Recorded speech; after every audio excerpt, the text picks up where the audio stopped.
Good evening, friends. Hope you all are doing good. Yesterday, I had given you a question about natural vegetations and their types. So, most of you have written a good answer.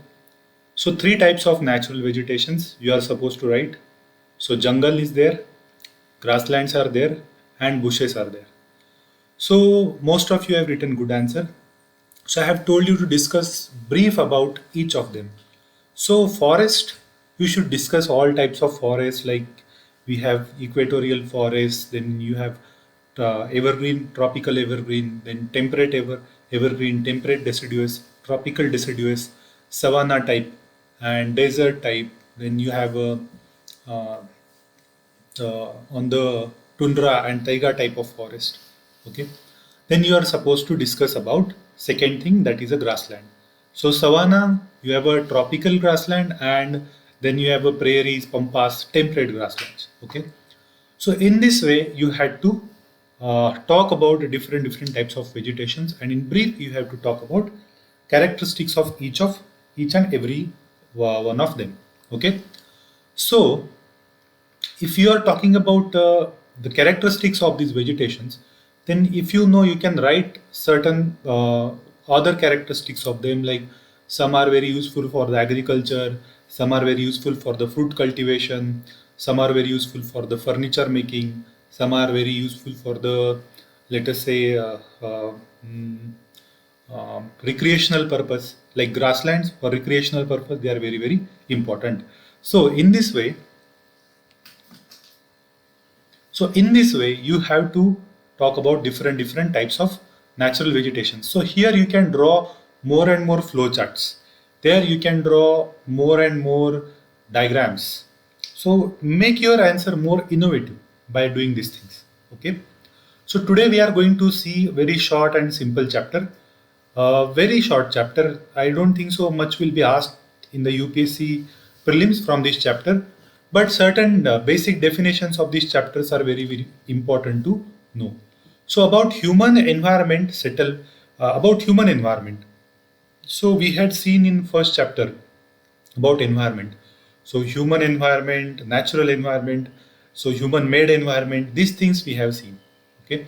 So human environment is nothing but whatever settlements are there, communication ways are there. So once human beings settle somewhere, they create environment around them. So we call it as a human environment.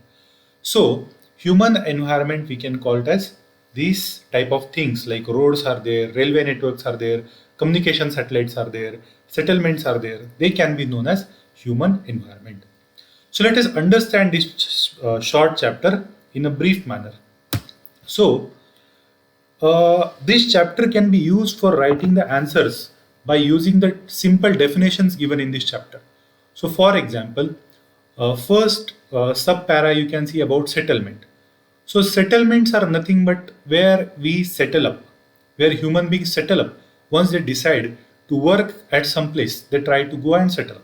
So, it might be agriculture in a previous generation. Before that, it might be like ancient caveman, it might be hunting and gathering, and normal and current modern man, it might be their jobs, their industries. So depending upon what type of work that you are going to do, we are going to settle in that particular area. Okay. So we settle into particular area by building our homes. So settlements are the places where we build our homes. So it might be caves, it might be treetops, it might be farms, it might be cities, it might be rural areas. Okay. So these settlements can be permanent or temporary. So depending upon, for example, migrants. So migrants, a specific example, I'll say Mumbai Dabbewalas in current modern scenario. So these Mumbai Dabbewalas, they come from rural areas. So in rural area, what happens during the stag season? Okay, during the, let us say, there are no farming activities after let us say this uh, post harvest season, like that there is no farming activity for few days, so they will come to Mumbai. So after again farming activities start, they will again go back. So they are very temporary settlements. So they will have some temporary rooms over there, or they will stay in some slum areas. They will be built some slums over there, and then again they will go back. Also, you will see the construction work. If somewhere construction work is going on, like highway construction work or somewhere, then these workers, laborers, they will they will bring their things from their places, and they will make a temporary settlement. Like they will establish some tents, and they will, by putting four stones, they will make a their own chulas. So in this way, these temporary settlements are made. Permanent settlement means where you decide to stay permanently. So generally farmers, so they have permanent settlement. So if you decide, okay, we are going to do farming over here, okay, and you go and settle for a job. So you know that I'm going to do some job here for next 10-15 years. So try to settle here permanently. So we built our homes over there. Okay. So where we are going to build our homes, this area is called as a site. Okay. So where we are going to settle ourselves, we call it as a site. Okay. So this site, okay, site we choose based upon certain conditions, like what is a favorable climate condition, and what is availability of water, suitable land, fertile soil. These are the different characteristics that we see while choosing the site in particular area. Now, let us understand these temporary type of settlement. Okay, so one example of this, it is called a transhumance. Okay, what is this transhumance? Here these people seasonally migrate, like I told you about Dabewala, but Dabewala is not a transhumance. Transhumance is generally done by the shepherds. So when these shepherds, when during the when in the summer season, so in summer season on the hilltop it is very dry, so they will come to the valleys, and in the winter or in the rainy season they will move to the hilltops. So this is known as transhumance. So here you can see, so on in the valleys they will, from valleys they will go to the top of the mountain. So this is also a temporary type of settlement. Okay, so friends, this is a type of temporary settlement. Now let us understand next part of this chapter. So this is a very simple chapter. So settlements generally can be classified into rural and urban settlement in a modern scenario. Okay, so not much has been given in this chapter. 11th standard human geography NCERT will find detailed about settlements. Okay, so rural and urban settlements. Okay, rural settlement can be further classified into compact and scattered. Compact means what? People will stay in very close to each other. Okay, so they are very close to each other. They are staying. So here. So they generally this will happen on the plains. Okay. So compact settlement will happen in the plains. Scattered settlement will happen in the hilly areas, like you have hills. Okay. So one household is here, another household is here, some household is here. Okay, another one is here, then someone is staying here, someone here, someone here, somewhere. Okay, so they are known as scattered settlements. So generally in the valleys, on the hilltops, these types of scattered settlements will be found. Okay, so houses are now closely built in the scattered settlements. Okay, now let us understand next part, that is transport. Once you build your settlement, you require transport. So maybe in the ancient times there were a horse. So using horses, people used to go for hunting, gathering. They'll go for farming. Okay. Then during the time of farming, okay, when the farming era came, so that time the farmers built bullock cart for the transportation. Okay. So different modes of transportations have been designed for the different purposes. Okay, so goods and human beings both will be moved using this transportation. So friends, transportation in the modern times can be done by the three ways. First one is a roadway.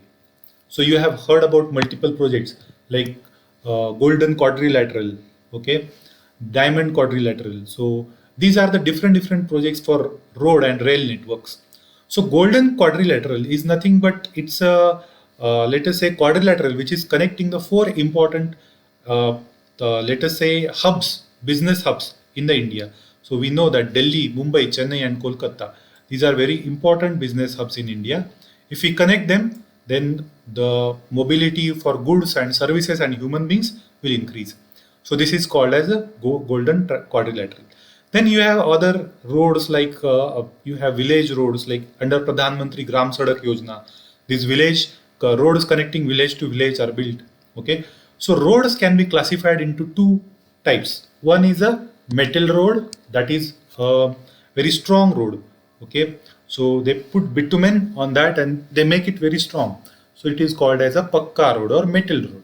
Second is unmetal road or kacha road. Here they don't put the bitumen and not much we can say stones and all have not been put on this, and it's very temporary type of route. In 1 or 2 years it will be destroyed, but they are very important for the transportation. So one is a metal road, another is a unmetal road. So different roads have been built. Currently the India China border standoff is going on. So you may hear about India's Border Road Organization or BRO is building huge road of network on the India-China border. Okay. Similarly, this Manali Leh highway also very important in the same purpose. It's one of the highest roadways in the world. Okay, it's very you should visit this roadways. It's very beautiful and scary as well. Okay, road built underground are called as a subways. So you subway, not a restaurant. Okay, so the roads which are built underground, underpaths, they are called as a subways. So we have so many road networks. We have district roads, we have village road, we have state road, we have national highways, we have state highways. Okay, so in this ways, road can be classified. So it's a very simple chapter. Next is about railways. So railways, one of the easiest mode of transportation for construction. So instead of road, rail routes are constructed very fast because you don't have to bring lots of things. Just you need some stones, you need some steel, and you can build this very fast. Okay, so they are one of the fastest built routes or roads in the anywhere in the world.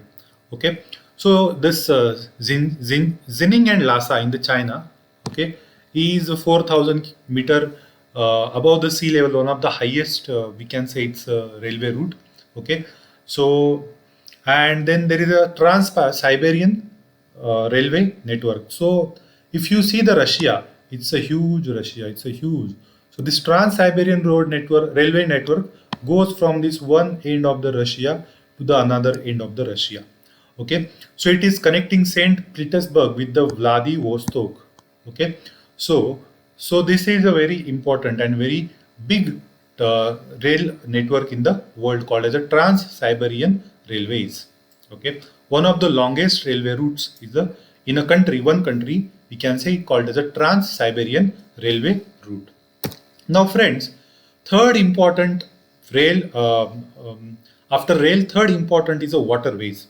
So you might have heard about many waterways like Ganga waterways, Brahmaputra waterways, Mahanadi waterways, then this river linking project specifically for the waterways. Okay, so Allahabad Haldia National Highway number 1. So you have heard about this. So waterways are the cheapest in terms of transportation. So because you require very less fuel, there is no need to construct the road. There is a flow of the river is available. So with a little fuel and little cost, you can carry huge amount of payload from one place to another place. So you have inland waterways and sea routes. So National North-South Transit Corridor you might have heard about. So North-South Transit Corridor will be having the which will be connecting India to the European countries through this Chabahar port. So this North-South Transit Corridor is going through the sea route and land route. Okay. Then you have a Bharat Mala, you have a Sagar Mala projects. So Sagar Mala project is going to connect all the ports on the coastal regions of the India. So inland rivers are also being connected to the coastal regions of the India, and coastal ports are also being connected to each other through the sea routes. So in this way, you have inland waterways like Ganga, like Allahabad Haldia, you have inland waterways and you have a sea routes. So in this way, different types of waterways are there. Okay, so they are the cheapest way to carry the good. This you should remember. Okay, then airways, if you see, they are the fastest way of carrying the people. And now you see the schemes like Udan. Okay, so Udan have made it like if 1 hour or 2 hours if you are traveling. Okay, you should not, the air carrier cannot charge you more than 2,500 rupees. Okay, so these fastest, and it is becoming also cheapest in India because of the government stimulus like Udan scheme. So you can see that so many people are traveling by flight instead of traveling by the train nowadays, because train tickets, flight tickets are as equal to as third AC tickets nowadays, or even sometimes cheaper than third ACs. So airways are becoming very competitive with the rail and road networks.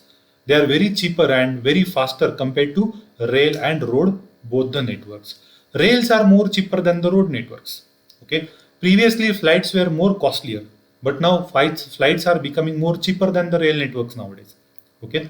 So that's why airways are becoming the future of the country, and it is going to be very important. Okay. Now the next generation way of transportations are also coming. Like Tesla and all these companies are building some new types of transportation where they are going to build a huge tunnel underground, and through that they can transport people by using the different technologies. Okay, like magnetic induction and so many things they can use. Bullet trains are there, so new technologies are coming in terms of transportation.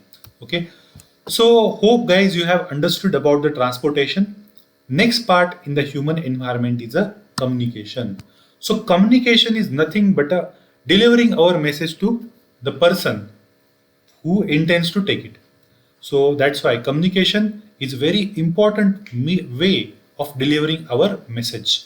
So communication can be done through TVs, it can be done through newspapers. So there are certain communications which are one to one, individual to individual. There are certain communications which are for the public reach. So we call them as a mass media. Okay. So mass media you can call it as a newspaper, radio, and now a new type of mass media is coming. We call it as a social media. So initially, if you want to reach the masses, you need to have access to the newspaper. You need to have access to radio or television. Only then you can reach to the masses.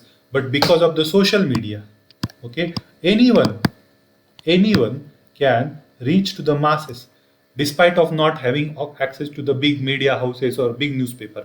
So it is helping human beings to achieve the targets of democracy, liberalization, freedom, and justice. These types of things are being achieved because of the social media. Okay, so mass media is one of the important aspect to the reaching to the huge number of people. Social media and mass media nowadays are becoming more accessible to the people because of the satellites. So satellites, internet, they are making people connected to each other. Okay, so satellites are very important in case of communication. They also help in uh, IRNS type of satellites. Okay, regional satellites, they are helping to find out the mineral deposits. They are trying to help us to find out, let us say, petroleum deposits, and they are helpful for the agriculture. They are helpful for the defense.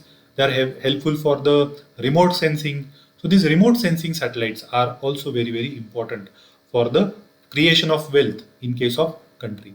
So I hope guys you have understood this chapter. It's very simple chapter. So based on this, there are simple MCQs. So first MCQs, which is not a means of communication. Okay, so very simple. Table is not a means of communication. Which type of road is constructed underground? Subway is constructed underground. Which mode of transport is most suitable to reach an island? So you need a ship if you want to travel by a water. Okay. Which vehicle is not will not pollute the environment? Yes. Which vehicle will not pollute the environment?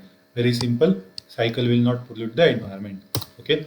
Then this is a match the following: internet, Okay, what is the internet? Internet, means of communication. Okay, what is a canal route? Canal route, inland waterway. Okay, then urban areas, people engaged in trade and services. Compact settlement, closely built houses. So very simple chapter. There is nothing much in this chapter, but this can be used for your mains answer writing. So in prelims, much cannot be asked from this chapter. So I hope this is a very small and simple chapter. You'll understand this. If you have any doubt, please ask me on the Telegram, and see you in the next chapter tomorrow. Thank you. Bye bye.